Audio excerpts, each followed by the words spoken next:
Cerita dimulai di malam hari yang kebetulan hujan turun. Dan terlihat sebuah ambulans serta beberapa mobil lainnya membawa seorang pasien. Namun, mereka tidak membawanya ke rumah sakit, melainkan ke sebuah gedung, tempat di mana pada malam itu akan dilakukan operasi ilegal terhadap seorang ketua gangster. Yang mengoperasi ketua gangster tersebut adalah seorang dokter yang izin praktiknya sudah dicabut, yang memang sering melakukan tindakan seperti itu. Dokter tersebut bernama Jung Seok. Operasi tersebut langsung dilaksanakan, dan mereka percaya saja pada dokter tersebut. Biasanya, dokter itu dibantu oleh dua rekannya, yaitu Yunho dan Yongju, seorang mahasiswa keperawatan. Jung Seok, dokter yang sebenarnya sangat berbakat, namun izin praktiknya dicabut karena suatu masalah, juga terlibat dalam operasi ini. Operasi yang dilakukan malam itu berjalan lancar. Di sisi lain, ada seorang dokter syaraf terkenal bernama Chai Duk-hee, yang selalu sukses dalam setiap operasinya. Keesokan harinya, seorang polisi menemui Duk-hee dan menunjukkan sebuah rekaman yang menunjukkan adanya operasi ilegal di bidang syaraf. Dalam rekaman itu, terlihat tangan seorang perempuan yang diduga adalah Jung Seok. Menyadari hal tersebut, Duk-hee memerintahkan orang lain untuk mencari tahu keberadaan Jung Seok karena ia ingin menemukan dokter tersebut. Sementara itu, Jung Seok dan Yongju baru saja selesai melakukan operasi kemarin. Yongju, sebelumnya pernah diselamatkan oleh Jung Seok sehingga ia sekarang mengikuti semua perintah Jung Seok. Setelah operasi, Jung Seok memeriksa kondisi pasien yang dioperasi kemarin. Dokter Han melaporkan bahwa tanda-tanda vital pasien sudah membaik dan ia bisa berbicara kembali. Ketua gangster itu mengucapkan terima kasih kepada Jung Seok karena telah berhasil mengoperasinya. Meskipun Jung Seok tahu latar belakang bisnis gelap ketua gangster tersebut, Jung Seok dibantu oleh seorang perawat yang diundang oleh para gangster. Perawat ini merasa tidak puas dengan bayaran yang diterimanya, yang dirasanya terlalu sedikit. Ia mendekati Jung Seok dan mengatakan bahwa ia pernah bekerja di rumah sakit Jung Seok bekerja sebelumnya dan tahu masalah yang terjadi antara Jung Seok dan Chai Duk-hee. Karena hal itu, Jung Seok merasa kesal dengan perawat tersebut. Menurut Yongju, perawat itu dulu dipecat karena malpraktek terhadap pasien dan kini bekerja di panti jompo. Meskipun demikian, perawat itu masih belum puas dengan bayaran yang diterimanya. Akhirnya, ia membius ketua gangster tersebut dan meminta Jung Seok untuk berbicara empat mata dengannya. Perawat itu merasa tidak terima karena bayaran yang diterimanya jauh lebih kecil dibandingkan dengan Jung Seok. Apalagi, ia tahu bahwa Jung Seok melakukan malpraktik karena izin praktiknya sudah dicabut. Oleh karena itu, perawat tersebut meminta Jung Seok untuk menaikkan bayaran dengan imbalan akan menutup mulutnya. Jika Jung Seok menolak, ia mengancam akan menyebarkan informasi tentang operasi ilegal yang dilakukan Jung Seok. 이따 계좌번호 주세요. Sementara itu, Duk-hee masih terus mencari keberadaan Jung Seok. Dia pergi menemui seseorang yang diyakini mengetahui tentang video operasi ilegal Jung Seok. Orang itu mengakui bahwa dia memang yang merekomendasikan pekerjaan tersebut kepada Jung Seok, namun informasi yang bisa diberikan kepada Duk-hee terbatas. Tiba-tiba, Duk-hee merasa kesakitan, yang disebabkan oleh penyakit yang dideritanya. Keadaan Duk-hee semakin memburuk, dan meskipun ia sering mengonsumsi obat untuk menahan rasa sakit, kondisinya tidak kunjung membaik. Keesokan harinya, ketua gangster itu akhirnya diperbolehkan pulang dan akan dirawat oleh Dr. Han. Ia mengucapkan terima kasih kepada Jung Seok dan mengatakan jika Jung Seok membutuhkan bantuan, ia bisa menghubunginya. Namun, Jung Seok menolak dan mengatakan bahwa setiap orang harus mengurus urusannya masing-masing. Ia tidak ingin merasa berutang budi kepada siapapun. Setelah semua selesai, ketua gangster tersebut dibawa untuk mendapatkan perawatan lebih lanjut oleh Dr. Han. Perawat yang sebelumnya protes terhadap Jung Seok masih merasa penasaran dengan Jung Seok. Dia bertanya kepada Yongju apakah ia adalah asistennya Jung Seok. Awalnya Yongju malas menjawab, tetapi setelah perawat itu mengancam akan bertanya kepada Jung Seok, akhirnya Yongju mengatakan kalau ia membantu semua pekerjaan yang disuruh Jung Seok. Setelah itu, Yongju meninggalkannya.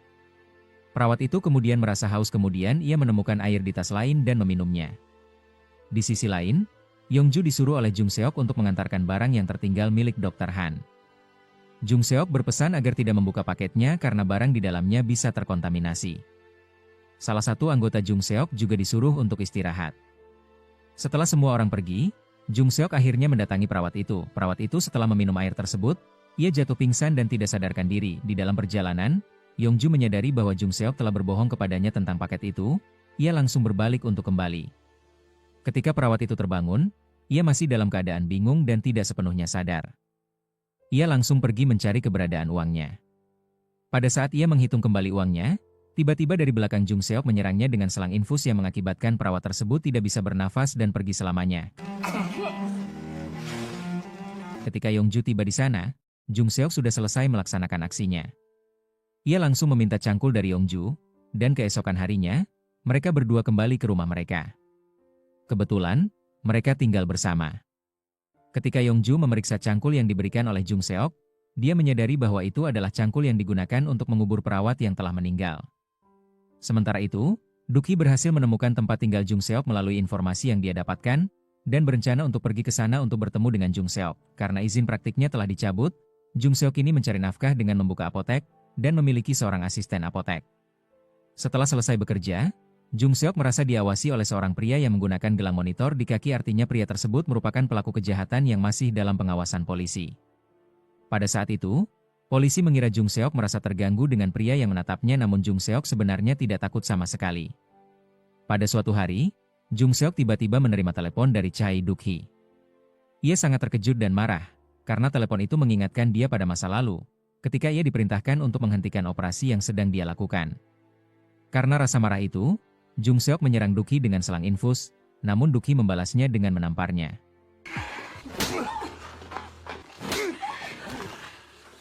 Sejak saat itu, izin praktik Jung Seok benar-benar dicabut oleh Duk-hee. Jung Seok merasa sangat benci kepada Duk-hee, meskipun ia sempat berlutut dan meminta maaf di tengah hujan, namun Duk-hee sama sekali tidak peduli dan mengabaikannya. Rasa benci Jung Seok kepada Duk-hee semakin membesar, dan ia bertekad untuk membalas dendam suatu hari nanti. Tak lama kemudian, Duk-hee datang ke rumah Jung Seok setelah sekian lama mereka tidak bertemu. Terlihat jelas bahwa Jung Seok menahan emosinya, dan ia menyuruh Yongju untuk tetap di kamar sementara dia yang akan menemui Duk-hee. Setelah Duk-hee masuk, ia langsung menjelaskan bahwa ia memiliki masalah kesehatan pada otaknya dan memohon agar Jung Seok mau melakukan operasi untuknya karena hanya Jung Seok yang mempunyai keahlian tersebut. Namun, Jung Seok menolak mentah-mentah permintaan itu, meskipun Duk-hee mengancamnya karena polisi saat ini sedang mencari Jung Seok yang melakukan operasi ilegal dan jika Jung Seok tidak mau membantunya maka ia bisa melaporkan hal ini kepada polisi. Jung Seok merasa marah bahwa Duk-hee telah menghancurkan hidup dan karirnya, dan merasa tidak ada alasan untuk menolongnya. Saat Duk-hee hendak pulang, penyakitnya kambuh lagi. Ia mencoba mengambil obatnya, tetapi karena tangannya gemetar, obat tersebut terjatuh. Jung Seok yang melihat kejadian itu keluar dari rumahnya, dan dengan rasa dendam yang masih membara, ia menghancurkan obat yang sedang diambil oleh Duk-hee. Sebagai balasan atas apa yang telah dilakukan Duk-hee kepadanya di masa lalu, Jung Seok mengabaikan Duk-hee karena saat emosinya memuncak, ia benar-benar kehilangan kendali atas dirinya sendiri. Melihat Jung Seok yang semakin tidak terkendali, Yongji akhirnya memutuskan untuk keluar dan berusaha menghentikannya. Ia segera menghubungi pihak rumah sakit, dan tak lama kemudian ambulans datang untuk menyelamatkan Duk-hee. Dari kejauhan, pria yang memakai gelang monitor tampak mengawasi rumah Jung Seok. Kembali ke masa lalu, ketika Jung Seok masih menjadi mahasiswa kedokteran di salah satu universitas ternama, ia memilih untuk menekuni bidang bedah saraf. Sejak dulu, ia sangat mengagumi Duk-hee, yang saat itu berdomisili di Boston. Ketika mengetahui bahwa Duk-hee kembali ke negara asalnya untuk mengabdi, Jung Seok langsung menemuinya dan menunjukkan kemampuannya. Duk-hee mengakui keahlian Jung Seok dan menyatakan bahwa ia bisa menjadi anak didiknya. Dalam ujian yang diberikan Duk-hee, Jung Seok berhasil meraih nilai sempurna, yang semakin meyakinkan Duk-hee untuk membimbingnya. Sejak saat itu, Jung Seok mendedikasikan dirinya sepenuhnya untuk menjadi dokter dan belajar langsung di bawah bimbingan Chai Duk-hee.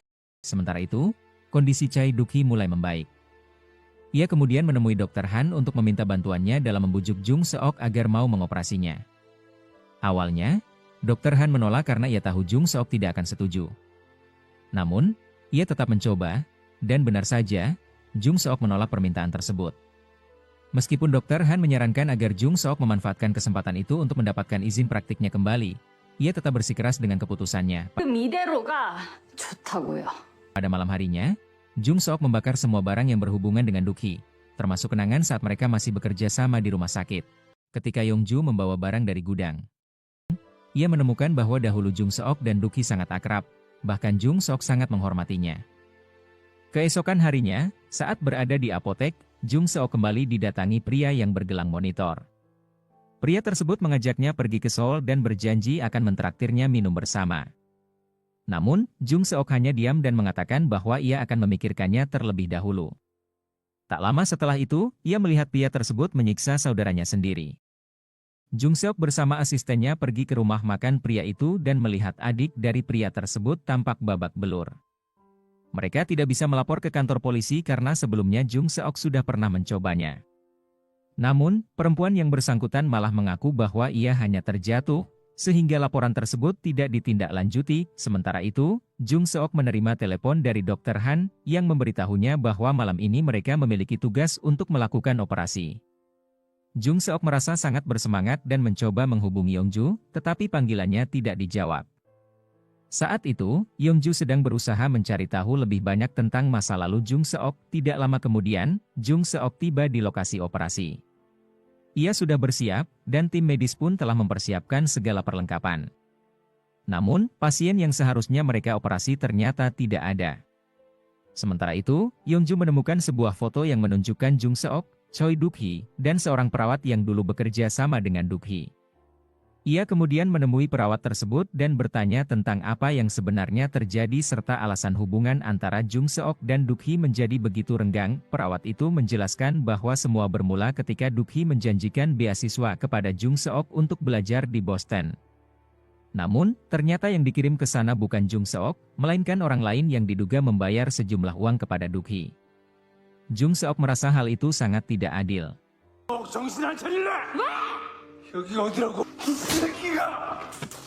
Karena dianggap kurang ajar, Duk-hee menamparnya. Sejak saat itu, Duk-hee menghukum Jung Seok dengan melarangnya melakukan operasi selama 1 tahun. Namun, pada suatu hari, direktur rumah sakit mengizinkan Jung Seok untuk melakukan operasi karena saat itu Duk-hee dan dokter-dokter lainnya tidak berada di tempat. Meskipun demikian, Duk-hee tetap menentangnya dan memerintahkan Jung Seok untuk menghentikan operasinya. Ketika Jung Seok menolak, para staf rumah sakit dipaksa menyeretnya keluar dari ruang operasi. Sejak saat itu, hubungan mereka semakin memburuk karena pasien yang mereka tunggu tidak ada. Jung Seok dan Dr. Han memutuskan untuk pergi. Namun, ternyata mereka telah dijebak oleh Duk-hee yang memberikan informasi palsu. Saat keluar dari gedung, Jung Seok melihat mobil Duk-hee dan langsung mendatanginya. Duk-hee mengatakan bahwa jika Jung Seok bersedia mengoperasinya, selain mendapatkan izin praktik kembali, ia juga akan diberi kesempatan belajar di Boston. Namun, Jung Seok langsung menolak tawaran tersebut karena tidak ingin melakukan operasi pada Duk-hee. Meskipun demikian, Duk-hee yakin bahwa suatu saat nanti Jung Seok akan berubah pikiran. Sementara itu, Yeonju meminta Jung Seok pergi ke Boston dan ia akan ikut juga. Namun, Jung Seok tetap teguh pada pendiriannya. Jung Seok tetap bersikeras menolak tawaran tersebut. Bahkan ketika mereka sudah sampai di rumah, Yeonju masih terus membahasnya mengenai operasi Duk-hee yang seharusnya Jung Seok membantunya. Namun, jawaban Seok tetap sama, ia tidak mau melakukan operasi tersebut. Saat melihat keluar jendela, Jung Seok menyadari bahwa pria yang sering mengikutinya masih berada di sekitar rumahnya. Merasa situasi ini sudah keterlaluan, ia memutuskan untuk mendatangi pria tersebut di kedai tempatnya bekerja, dengan niat menghabisi nyawanya. Namun, Yeonju berusaha menenangkan Jung Seok. Ia mengatakan bahwa dirinya sedang sibuk dengan tugas kuliah dan meminta Jung Seok untuk menahan emosinya setidaknya untuk hari itu. Setelah berpikir sejenak, Jung Seok akhirnya mengurungkan niatnya dan mereka kembali ke rumah. Keesokan harinya, Jung Seok kembali mengunjungi kedai tersebut dan menyadari bahwa kondisi adik pria tersebut semakin memburuk. Ia tidak bisa terus membiarkan perempuan itu mengalami kekerasan dari saudaranya. Untuk menyusun rencana, Jung Seok sengaja meninggalkan payungnya di kedai. Benar saja, pria tersebut kemudian menemui Jung Seok dan mengajaknya berkencan. Jung Seok pun berpura-pura setuju dan mengusulkan agar mereka pergi bersama keesokan harinya, dan Jung Seok yang akan mentraktirnya karena gelang monitor pria tersebut sudah dilepas yang artinya tidak diawasi lagi oleh polisi. Tanpa diketahui oleh pria tersebut, Jung Seok telah menyiapkan minuman yang telah dicampur dengan zat tertentu.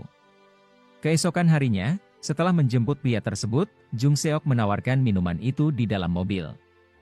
Tanpa curiga, pria itu meminumnya.